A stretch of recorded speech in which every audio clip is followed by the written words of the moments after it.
The Whistler Sliding Centre in Canada. British Columbia has the fastest ice on the planet, and it is the venue for the opening race weekend of the BMW IBSF Bobsleigh and Skeleton World Cups.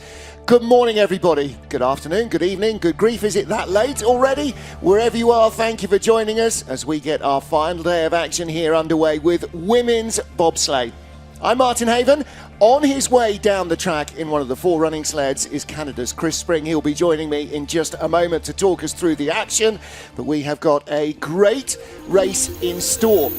Last time anybody raced at the elite level on this track was in the World Championships in 2019. It has not got any easier in the intervening 4 seasons. Well, the start ramp is fairly short and the drop down into turn 1 is fairly aggressive. The build-up speed very quickly, as you'll hear from the wind noise immediately. Already doing 45 to 50 kilometers an hour into the first turn, and then through corner 2, fall away. You drop about 3 stories down through to the first big right-hander at corner 4. Big pressure pushing the athletes down into the sled. Through 5, and then big left-handed corner 6, setting you up for Luder's Loop, named after Pierre Luders, the great Canadian bobsledder, because he had a mistake there. Little tap in, 8 into 9, and here's the key part. Through 10, 11. The exit here sets you up for corner 12, and 12 sets you up for 50-50. Corner 13, we've had a few crashes there already during the week. Down through the Gold Rush Trail, and the huge 4G pressure in Thunderbird, bringing it across the line.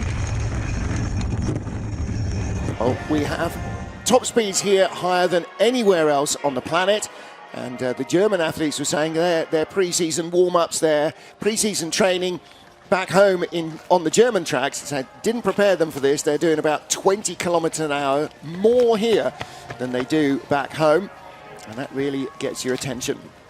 We've got a couple of rookies in the field. Compton Riley of the USA making her first start as a driver, and Bianca Reeby as well from Canada, who in her first day of World Cup action in the front seat won the monobob race yesterday. Some of our regulars are here as well, including, of course, Kaillie Humphries. Kaillie has won the last 5 World Cup races on this track. Correct, the last 5, and they weren't double ups either. So she has been undefeated here in the last few seasons. There's Chris Spring, having just finished his run, loading the sled, and he'll then be hightailing it down the hill to come and talk to us through our women's action. Well, Kim Kalicki, Cynthia Appiah, Kaillie Humphries, Melanie Hasler, Riley Compton, the rookie, Olympic champion Lara Nolte, and Nicole Vogt and Bianca Reeby are our entry list.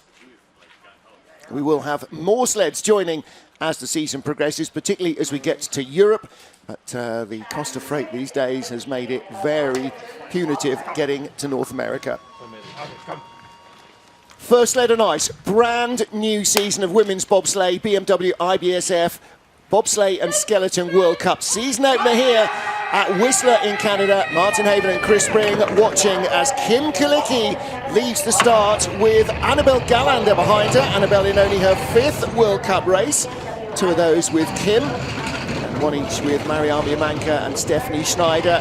And Kalicki will be our rabbit. She's the one who will give us an indication of what the ice is like today. It rained all night, Thursday night into Friday. Yesterday the track was a little bit soft and then got frosty.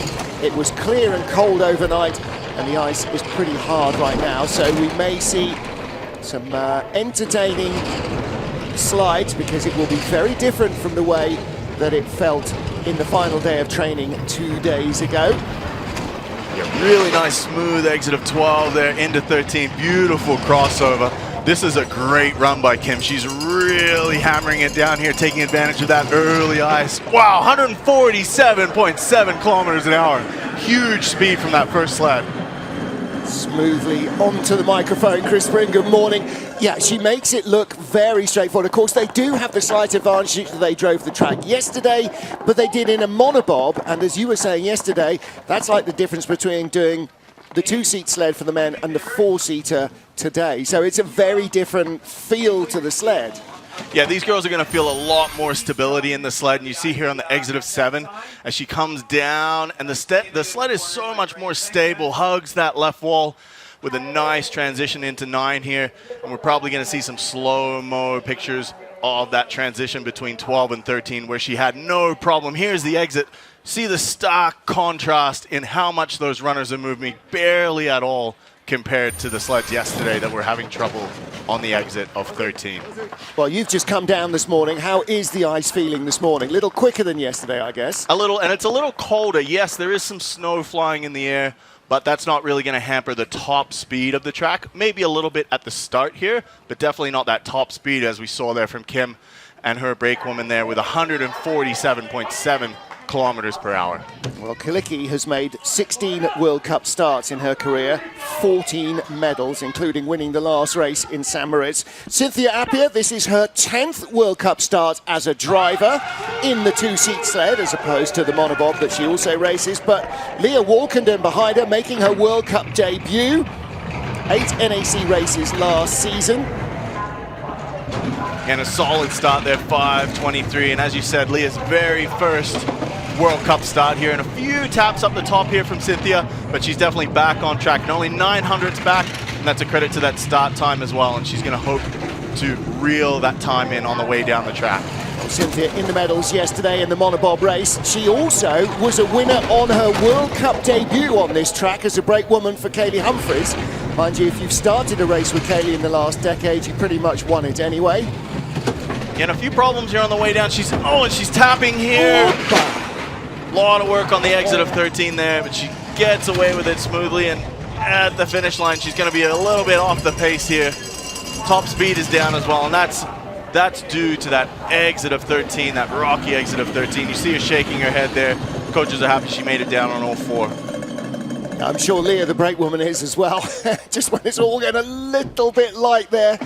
She knew the danger, though, going into 13, and she was very quick to react.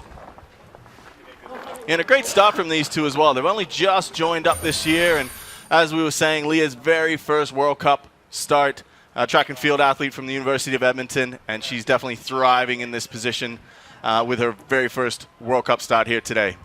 And these two paired up for the NAC races a couple of weeks ago, took 2 silver medals in the women's bob race. So we see there on the exit, she's working really hard to pull that sled off of the corner. Goes a little early into 14, and yeah, Cynthia's a little upset with that one, and the beauty of our sport is we do have a second run, and there is a possibility for her to make up some time on the second run. Well, she knows she's got things to clean up, and that's always good news. The only driver, as far as I'm aware now, that continues to use goggles. That's how she was taught to start by Pierre Luders.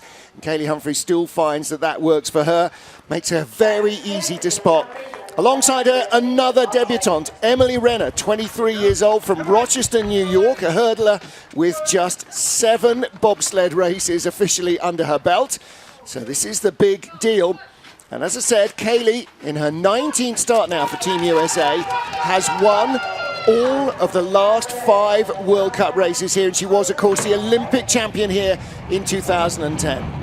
And what a great start here, especially like you were saying, for Emily's very first World Cup start, and only her 7th start in a bobsled, in a bobsled race. And Kaillie's already putting together some nice smooth lines, a little bit back at the start, as we can see here in the time down the track, 800ths back, but with some smooth lines that we come to expect from Kaillie. We're sure to see that time get eaten up on the way down. Well, you always say, you could drive it in her sleep, but in fact, if you close your eyes, if you know the track well, you will be able to almost drive it exactly as you would in real life. 300s back. Yeah, and we see that nice transition, 12 to 13, no troubles through there. She's pulling some big speed here at the bottom, maybe not as quick as Kim with that early fresh ice, but it's going to be close at the line. 1700s back, definitely within striking distance of that top spot for the second run. Kaillie has such an astonishing record on this track.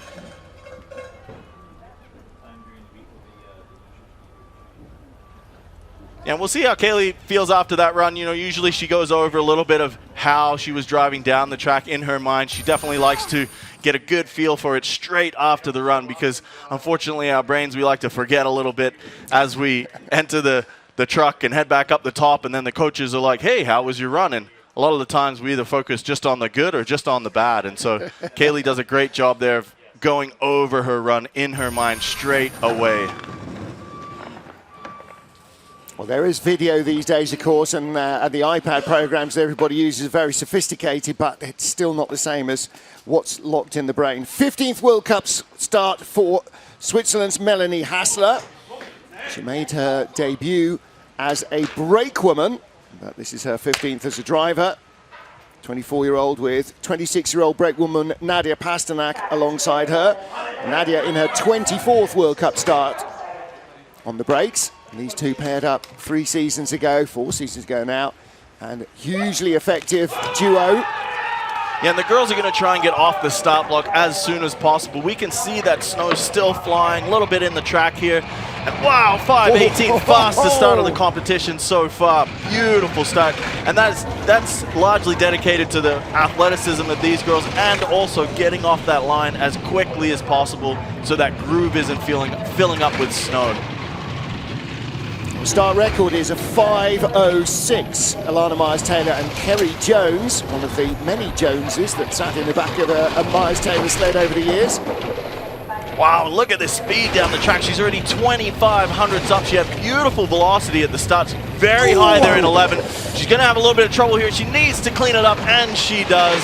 Well done there at the bottom of the track here, and see how much time that's scrubbed or how much speed that is scrubbed. Yep. As she comes to the finish line, only 1,400s up, and now only 200s. Wow, very close racing. But the way that was going until, look at the smiles there from the coaches, the way that was going until that mistake in 10, she was 2,800s up. I mean, she was on target to be 4 tenths clear. Yeah, she's happy. Yeah, you can see it in her eyes. She's happy we're at the bottom on all 4 runners. We're going to see here where that all started. So this is the exit of 10 here. She's going really late into 11. That pressure grabs a hold of her very quickly. She's at the roof.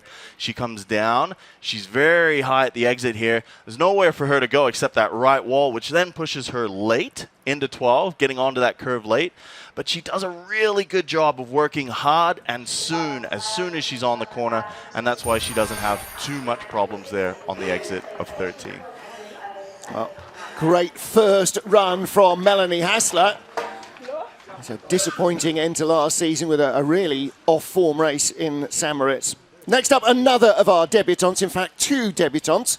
Riley Compton in the front seat of the US sled and Macy Tarleton behind her. Riley, 25-year-old Marines logistics specialist, has been racing in the North America's Cup since January 2021. And Macy, her brakewoman, turned 27 on Sunday of this week. From Atlanta, Georgia, she is a former Team USA Olympic weightlifter, 64-kilo bracket, and a CrossFitter as well. Yeah, and these girls are going to want to get away here quick before that snow starts falling. You can see it filling up those grooves a lot, and they're already down to that 40-second time clock.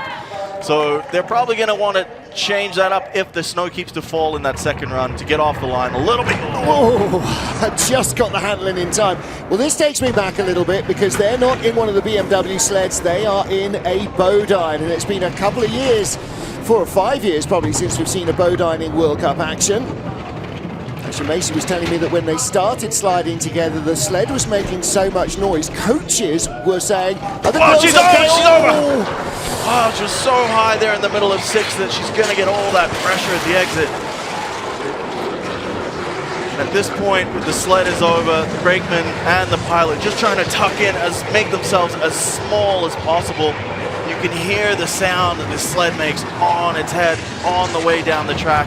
It does sound very violent. Those athletes are safe and secure, as tiny as they can be inside the sled until they make it all the way down here to the bottom, where the track crew and the medics here, they're going to try and hook that sled to prevent it from going backwards. Yeah. There are the hooks. Just waiting to see how far up it comes. Do they cross the finish line? They do. They don't. Yeah, unfortunately not. Oh, maybe. Oh, it might have been one of the track workers. The little red mark there, that is the finish eye. Yeah, and to add insult to injury, if you do crash and either one of the occupants of the sled doesn't make it all the way to the line or the sled doesn't make it all the way to the line, it's not shown as DNF, it's shown as disqualified, as if you did something illegal rather than just making a mistake. So yeah, the clock stopped, but I think, as you say, the track worker went down. That will be the least of their worries, though, Chris. So here's her in 6. You see she's really high. She's just touching ever so slightly on that roof there, but that sled's going to come down a little too early, and then there's going to be so much pressure in the sled at the exit, and she's going to work really hard, and she does her best to try and haul it off, but unfortunately, gravity and the physics of the track just pick that sled up and pop it on its side there, and you see here some of these pictures. They look very violent, but I assure you those girls are in there as small as possible, trying to keep their bodies off the ice and get to the bottom as safely as they can. Well, the good news for them is that neither of them is the tallest athlete in the field. So in times like these, the shorter you are, the more you can get down into the cow. So the sled being pulled back up, there's a little platform there that crashed sleds can be loaded onto, and then the truck will back up and carry them back to the top. It's a great look at the Bodine sled, that familiar lozenge shape that was so successful for Team USA for so many years. The medics are right there as well on the scene with our athletes, and they will go into the base of the timing tower. So next crew up, that's Lara Nolte and Tamara Sear. 5-minute track hold is the standard here, just to make sure that there's no real damage. And there's Marco with his cap on, the engineer for these German sleds. And those girls up next, they're just going to be staying warm as possible, making sure they still go through their pre-race routine, visualization, couple, speak to each other, a lot of positive thoughts here, and making sure that that this track hold isn't interrupting their ability to put down their best run possible. And it happens, right and especially when you're starting at the junior levels, people are still learning to drive, still make mistakes. So it's not an unfamiliar situation. Well, there's the bucket of slush, a bit of ice and some water, and that will be spread into any big gouges or any large holes. A bit like plastering a wall to cover up the imperfections. Because the last thing you need, especially lower down the track, Chris, when you're really motoring 130, 140 kilometers an hour, you don't want the sled getting into a groove and starting to steer itself. Yeah, definitely. And they want to make sure that the track is safe for everyone coming up next, right? And so they're going to slush in those grooves, slush in those imperfections, give it a quick spritz, and make sure that the ice is freezing as soon as possible, and that's safe for the next crew to come down the track here. See the scabbards there, normally either aluminium these days or wood, and they support the sled, and the runners drop into grooves there, but they don't drop all the way into a groove, so it protects the runners. The runners are polished to a mirror perfection to reduce the friction as much as possible, and so you maneuver the sleds around in those scabbards for protection. Yeah, as we see there, some of the pictures beforehand, the snow continuing to fall, and the track crew, they're going to be up there very soon here to sweep those grooves out, make sure it's as fair a race as possible for these girls that are starting up next. And you think, well, how much can a few little flakes of snow make a difference? When you're looking at differences at the start of hundreds of seconds, of course it makes it. It's like having a puddle in your lane if you're doing 100 meters.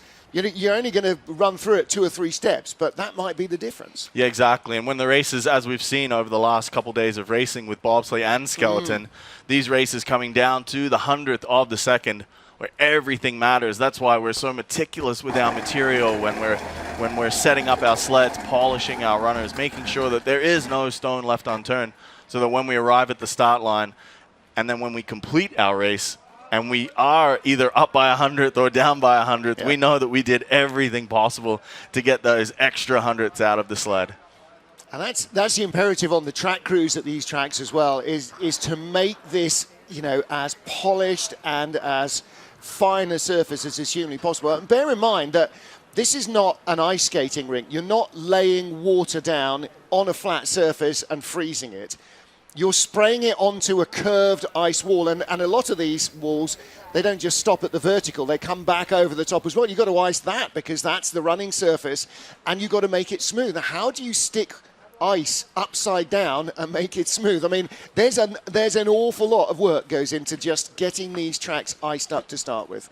Yeah, and the amount of work that does go into it is definitely something that I've become a lot more appreciative of the last few weeks as I've been on the track doing the 5 S's, as they call it here. There's shoveling, sweeping, scraping, spritzing, and slushing. And getting used to those 5 S's has definitely been a steep learning curve for me. And all the track workers around the world have such a fine art that they create, this beautiful ice. Which allows us to slide down here and race at breakneck speed sometimes. Of course, the most dramatic is San Moritz, which is created from a golf course and a forest every year afresh by hand, by big diggers and hand. But all of these artificial tracks as well, the concrete that they're built from, the concrete canal, has cooling pipes running through it. That's what allows the ice to freeze onto the concrete. But nevertheless, you still have to everything is hand-formed. And because of the speeds on this track, it's really important that it is done to perfection. So, again, this morning, you've been down the track. Tell us what it's like. Yeah, beautiful track today, as it is most days here. Even with the snow flying, we see here in the point of view, very steep start. The athletes get that sled away as fast as possible. As you mentioned earlier, 5:06 start record there, held by Alana Myers-Taylor and Kerry Jones. As we come here into corner 2, it's like you jump in an elevator and you drop a few floors suddenly. Very steep there coming into 3 and 4 where it flattens out. Very important for speed to maintain that speed through this flat section. Into 6 here, we saw in that last sled with Riley Compton trying to take that high line, but just a little too high, getting picked up on the end. As we come here into corner 10, very important to get an early entrance into 11 through this big 2-pressure corner so we can use the pressure in 12 so that 13, 50, 50 corner doesn't give us any problems. As we come to the high-speed part of the track, we're going to be seeing sleds today, high 140s, 147.7 we saw from Kim earlier today with the fastest time thus far in the first heat. Yeah, 147.7. We might well click up to 150 by the end of this competition. And definitely the 4-man sleds will be way up there. Yeah, the 4-man sleds today we'll see over those 150 marks very easily. Even with the snow flying, the whole track is covered, and so that snow isn't getting inside the track just here at the start. But we can see here in the distance the track workers doing their best to sweep it out, as we see in these pictures here, making sure those grooves are clear for these athletes to come. Now going to have to go back and try and recall or find what the top speed recorded by Lamin Dean's 4-man was a few years ago, the fastest ever. Because if I get it wrong, he will definitely let me know. Actually, you're going to have to talk to Friedrich about that too, because he topped it in 2019 at the World Championships. There we go. All right, so ready to get the race back underway. First of 2 heats, season opener for the BMW IBSF Women's Bobsleigh World Cup. And after a crash, 4 rookies, Riley Compton and brakewoman Macy Tarleton, we are ready to go again with Laura Nolte and Tamara Sayre. Now, Tamara's had an interesting career as a brakewoman. She started back in Sochi 2015, and then was recruited to skeleton, raced skeleton for a quad before coming back to bobsled as a brakewoman. Laura Nolte, our Olympic champion, of course, crashed out of the lead in the monobob race yesterday. Yeah, and a solid start there, 5:23, and it seems as though the snow is coming down a little bit heavier, so that's going to be something that the following athletes are going to have to be dealing with as well. 1600s back here, but we know that the leader right now, Melanie Hasler, and her brakewoman had a little bit of trouble at the bottom, so there is time to be picking up here on the way down the track. Yeah, Laura had a really good run in the first heat of the monobob race yesterday, was 100th ahead of Bianca Reeby, who we'll see in a few minutes from Canada. Oh, she's very high there. She's going to have to work hard. She's pushed away. This is going to be dicey. Oh! Phew. Wow, she saved that one, and here she is at the bottom, only 300ths behind, because we did see this very similar lines there from the Swiss sled. 400ths back in 3rd place. Very lucky to get away with that one. Well, that was nearly a carbon copy of yesterday's crash in the monobob race. Exactly the same problem, exactly the same position. But this time she had a little bit more. She was ready for it. Wow, yes. See now, And again, they've been sat in that changing room for 10 minutes pondering, and that's even more time because, of course, she crashed in the second heat and didn't get to go again yesterday. This is the first run she's had since then. Yeah, so you see she's pushed away. She's high in 12. And there's only one way for that sled to go when you're that high in 12, and that's going to be into that short wall because you run out of pressure out of the sled. It falls out, it hits there, and she's going to be working really hard. Look at this. Oh, wow. She holds on by the skin of her teeth. Those runners are maxed out as much as possible, and that articulation moving as much as it can where you see that sled splitting into two, and she knows it. Wow. She knows she got away with one there. Listen, Whistler Village is a lovely place to be, but there'll be a few athletes that will be glad to see the end of this Whistler week as they head down the sea to sky back to Vancouver and we move on to Park City. But wow. Okay, Nicole Vogt next up for the USA. 8th World Cup start for her, and she was 24 just 3 days ago. I beg your pardon, she was 35. She's 35. It's her 8th World Cup start.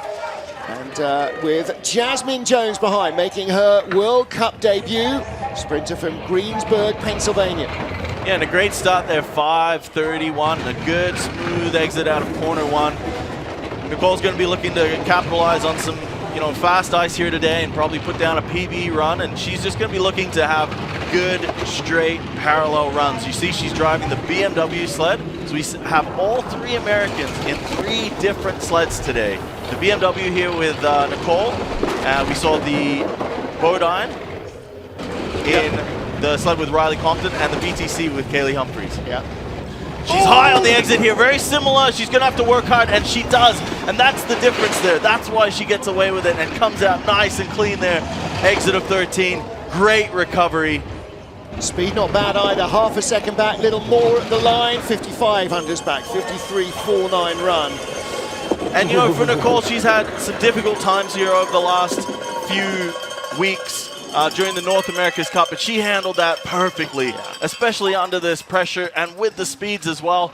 With that tap going into 12, she did exactly what she needed to do to recover and get back on track for the exit of 13. Yeah, that tap just sets all the alarm bells off, doesn't it? And okay, I've got to get this off or we're in big trouble. Look how high she is on the exit here. She's going to be hitting early, pushed away really late into 12. But look how hard she works. Really good to create pressure in the sled to keep it away from that wall. And then she comes to the exit of 13. Hardly any steering at all. Back on track, right where she needs to be. What a great recovery. You look at that exit off 13 and you can't believe that big height came just 2 corners earlier. That was a massive quarterback scramble. She really rescued that. So snow continues to fall here at the Whistler Sliding Centre, and we get to our final sled on ice. Yesterday's debutante and winner, Bianca Reeby. Not a bad first day at the office for the Canadian. Her debutante brakewoman, 24-year-old Niamh Hockey, her second season. And this pair won both North America's Cup bobsled races a couple of weeks ago on this track. So is lightning going to strike twice? Today, I think anything is possible. And Niamh, a hockey player from the University of Brock, or the Brock University there out in Ontario, here in a 5:30 start. 1200s back. We'll see what the velocity is like here with a good exit of corner one. And like you said, World Cup winner yesterday for Bianca in the monobob, and she's going to be looking to produce some smooth lines here in the 2-woman sled. It's her debut as a driver. She has made 1 World Cup start as a brakewoman for Alicia Rissling a few years ago. I saw Riss yesterday. I said, hey, what about that? She said, I called it. I was telling everybody who'd listened she was going to win it. You saw in 6th there, she was really high, very similar line as what the American had there in Riley, but she handled it well. And the exit of 12 here, good exit with 13, no hassles. We'll see what the top speed is. Be mid 145s, I believe, 4800s back. Wow. 145.9 into 5th place. Take that. That was a good start to her World Cup career. 5:30 getaway. That is 6th fastest in the field. Fastest start for Melanie Hasler and Nadia Pasternak. 5:18. Wow. Lots of home support here for Bianca and Niamh. Now this is the middle of 6 there. You see she's really high. And the difference here is that she doesn't panic as she's coming down, and she doesn't try and take it off the corner too early. She releases a little pressure in the sled, then takes it off. And we see her on the exit of 13, very minimal steering, which helps her get that top speed at the bottom of the track. All right, so first heat done and dusted with a degree of drama, as we always come to expect on this track. Bianca just having a little thought of to herself about what did and didn't go right. But Melanie Hasler, Nadia Pasternak, boy, not only did this duo start a storm, they drove up a storm as well. 4th out of the start shed, so maybe a fraction less snow than for some of the later runners, but if you're leading Kim Kalicki and Lara Nolte and Kaillie Humphries on any track, you know you're doing a good job.